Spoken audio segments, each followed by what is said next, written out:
네, 안녕하세요, 여러분. 저는 대만 현지 업체에 취업을 해서 지금 거의 5년 가까이 근무를 하고 있고요. 제가 하는 일은 한국 시장과 관련된 거의 모든 업무를 담당하고 있는데요. 대만 서비스가 한국에서도 런칭되게 하고 한국 서비스가 대만에서도 잘 런칭되게 하는 비즈니스 관련 전반 업무를 담당을 하고 있습니다.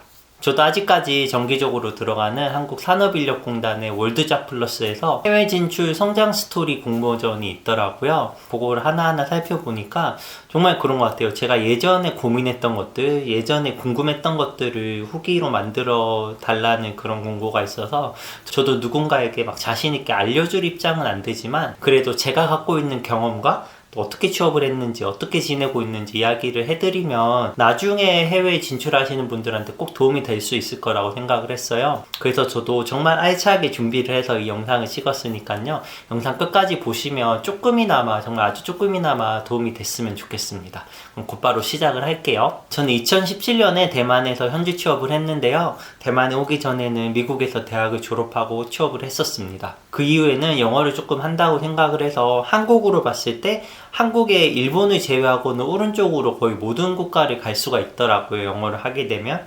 그런데 영어를 하더라도 한국의 왼쪽에 있는 국가들, 중화권에는 전혀 갈 수가 없어서 중국어를 배우면 한국을 기점으로 좌우 어디로든 갈 수 있겠다라는 생각이 있어서 중국어를 잠깐 배우러 왔다가 대만에서 현지 취업을 하게 된 케이스입니다. 혹시 나는 더 많은 기회, 더 많은 시장을 보고 싶다라고 하시면 중국으로 가시는 것도 좋고, 그것보다는 조금 더 편안한 생활, 조금 더 조용한 생활을 원하시면 대만이라는 것도 나쁘지 않은 선택지가 될 것 같습니다. 제 현재 상황은 조금 뒤에 말씀드리고요. 제가 어떻게 대만에서 취업을 하게 됐는지부터 빠르게 간략하게 한번 살펴보겠습니다. 네, 첫 번째, 현지어 외국어입니다. 커뮤니케이션이 안 되면 일을 할 수가 없기 때문에 당연히 중요한데요. 그런데 제가 말씀드린 건 커뮤니케이션이잖아요. 외국어나 현지어가 중요한 게 아니라 어떻게 보면 커뮤니케이션이 더 중요하다고 할 수가 있어요. 저희가 한국 사람임에도 한국어를 못해서 한국에 있는 좋은 회사에 취업을 못하는 게 아니잖아요. 그렇듯이 외국어나 현지어를 엄청 잘한다고 해서 좋은 회사에 취업할 수 있는 건 전혀 아니에요. 그게 영어가 됐든 현지어가 됐든 그 회사가 필요하는 곳에서 커뮤니케이션 할 수 있을 정도의 언어만 되면 그 선만 넘으면 언어는 더 이상 크게 중요하진 않은 것 같고요. 저는 개인적으로 중국어를 전혀 모르는 상태에서 대만에 와서 6개월 정도 어학연수를 마치고 대만 회사에 취업을 해서 지금까지 일을 하고 있습니다. 물론 높은 수준의 현지어를 구사하면 기회가 더 많아지는 건 사실이겠지만 가장 중요한 건 외국어가 아니라 커뮤니케이션 스킬이라는 거를 제가 미국에서 취업 경험, 이렇게 대만에서 취업 경험을 통해서 느낀 생각입니다. 조금 더 효율적으로 언어 공부를 한 방법이 있는데요, 그거는 조금 뒤에 말씀드리도록 하고, 현지 취업에서 두 번째 중요한 포인트는 바로 내가 외국인이라는 점입니다.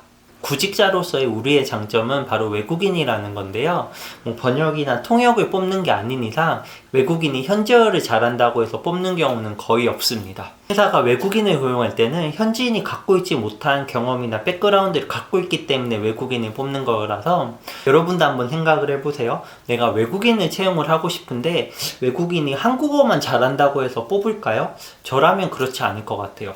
차라리 그 외국인이 조금의 한국어를 하고 영어로 커뮤니케이션이 된다고 하면 그 외국인이 갖고 있는 특별한 경험이나 한국 사람이 갖고 있지 않은 마인드 때문에 이 사람을 채용을 할 것 같아요. 기술직도 마찬가지입니다.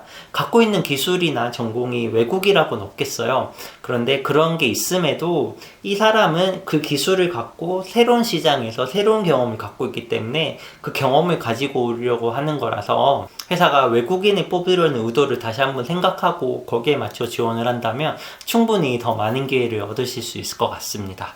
지금까지 앞에서 외국어와 현지어, 커뮤니케이션, 그리고 외국인으로서의 포인트를 말씀드렸는데요. 세 번째는 내가 현지에 해외 취업을 하고 싶다라고 하면 가장 먼저 해야 될 것은 뭐가 됐든 그냥 그 현지에 오는 거라고 생각을 합니다. 물론 요즘은 인터넷이다, 유튜브라 해서 정말 많은 정보를 볼 수가 있지만 그런 걸 모두 보더라도 결국엔 그 외국 현지로 가서 생활을 직접 체험해 보는 것이 가장 중요하다고 생각합니다. 현지로 와서 분위기도 보고 생활 물가도 보고 내가 여기에 잘 적응을 할 수 있는지, 또 주변에서 만나는 현지인들은 어떤 분위기인지를 한번 파악을 한 다음에, 그리고 무엇보다 외국인으로서 사는 삶은 어떤지 꼭 한번 경험해 볼 필요가 있습니다. 물론 이렇게 현지로 오기 위해서는 한국에서 하고 있는 일을 포기해야 될 수도 있고 학업을 포기해야 될 수도 있지만, 경험을 해보니까 정말 나랑 잘 맞는 경우도 있고 생각지도 못한 기회를 얻는 경우도 있고, 오히려 반대로 내가 현지에 생활해보니까 난 도저히 안 되겠다, 그냥 한국에서 하던 거 더 열심히 해야겠다라는 생각을 할 수도 있어요. 둘 중 어느 경우가 됐든 얻는 부분은 있다라고 생각하니까, 요즘 한국 여권을 가지고 있으면 거의 다 무비자로 생각할 수 있는 기간이 몇 개월 정도 되잖아요. 그렇게 와서 여행을 하는 게 아니라 정말 내가 현지인이다 생각하고 생활 속에서 살면서 내가 여기에서 지낼 수 있을지, 여기에 있으면 불편한 건 무엇인지, 또 어떤 기회가 있는지 직접 눈으로 보고 살피는 게 매우 중요하다고 생각을 합니다. 그리고 현지로 오는 건 외국어 공부에도 정말 큰 도움이 됩니다. 저는 개인적으로 한국에서 외국어 학원을 매일매일 하루도 빠지지 않고 1년 가는 것보다 현지에 나와서 부딪히면서 2, 3개월 있는 게 더 많이 배울 수 있다고 생각하는데요. 심지어 저는 대만에 올 때 취업을 하겠다는 생각을 전혀 안 갖고 그냥 중국어만 배워야겠다는 생각으로 대만에 왔다가 중국어도 배우고 좀 좋은 기회를 찾아서 취업까지 하게 됐으니까요. 여러분은 저와는 달리 어떤 목표를 가지고 온다면 저보다 더 좋은 기회를 찾으실 수도 있을 것 같습니다. 그리고 현지 취업의 네 번째 포인트, 이거는 가장 현실적인 문제라고 할 수 있는데요. 바로 비자 문제입니다. 각 나라별로 취업 비자를 하기 위해서는 기본적인 요건이 갖춰져 있어야 돼요. 대만 같은 경우는 4년제 졸업인 경우에는 2년 이상의 경력, 2년제 졸업인 경우에는 4년 이상의 경력, 학업이 됐든 경력이 됐든 꼭 6년을 채워야 하는데요. 이건 나라마다 다르니까 원하는 국가의 기준을 한번 살펴보시고요. 해외에 진출하기 전에는 무조건 기본적으로 이 기준을 꼭 갖추고 나가는 것이 가장 중요합니다. 이 비자 발급 요건이 안 되면 회사가 이 인재를 얼마나 중요하게 생각하는지와는 별도로 채용을 하고 싶어도 채용을 할 수 없는 상황이 오거든요. 그 기준보다 더 높거나 더 좋을 필요도 없어요. 기준은 반드시 충족하고 해외 진출을 해야 된다는 점 다시 한번 기억해 주시면 좋겠습니다. 그럼 저는 지금 어떻게 살고 있을까요? 저는 아까 말씀드린 대로 대만의 현지 취업에서 거의 5년째 생활을 하고 있고요. 취업 전에는 개인 창업도 준비를 해서 진행을 했던 적도 있습니다. 물론 한국과 비교하면 임금이 조금 더 적을 수도 있고 어떻게 보면 내세울 수 있는 부분은 많이 없다고도 생각이 됩니다.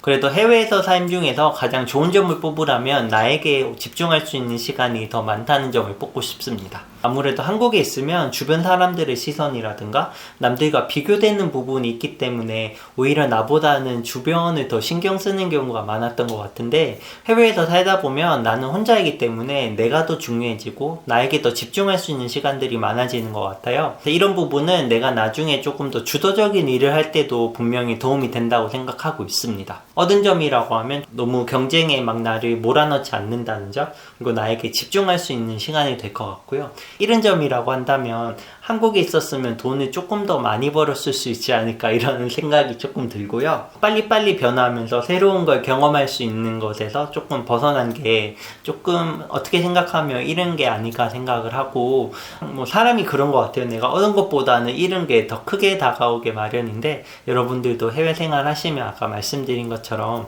내가 잃은 것보다는 얻는 걸 더 크게 생각하는 노력을 한번 하시면 더 좋을 것 같습니다.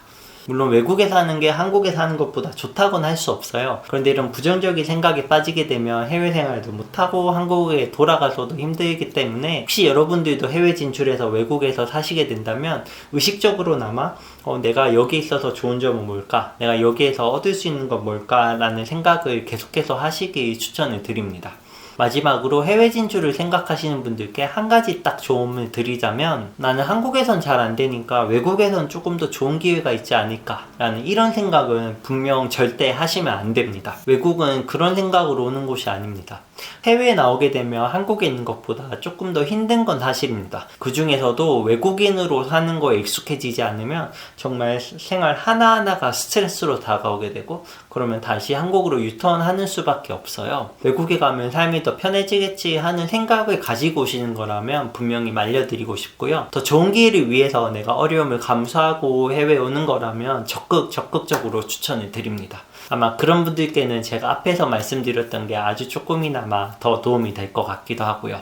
정말 조금이나마 제가 예전에 겪었던 시행착오를 좀 덜 겪게 하기 위해서 제가 알고 있는 생각들을 좀 전해드렸는데요. 조금 뜬구름 잡는 포인트였을 수도 있지만 그 중에서도 여러분에게 와닿는 포인트는 몇 가지 있었기를 진심으로 바라봅니다. 혹시 궁금하신 점 있으면 유튜브에 또 저 찾아보면 아마 찾으실 수 있을 것 같아요. 그거 보시고 연락 주시면 제가 알고 있는 생각들은 다시 한번 전달 드리도록 하겠습니다. 네, 이렇게 한국산업인력공단 월드잡 플러스의 제 해외 진출 성장 스토리 이야기는 여기에서 마무리하도록 하겠습니다. 정말 감사합니다.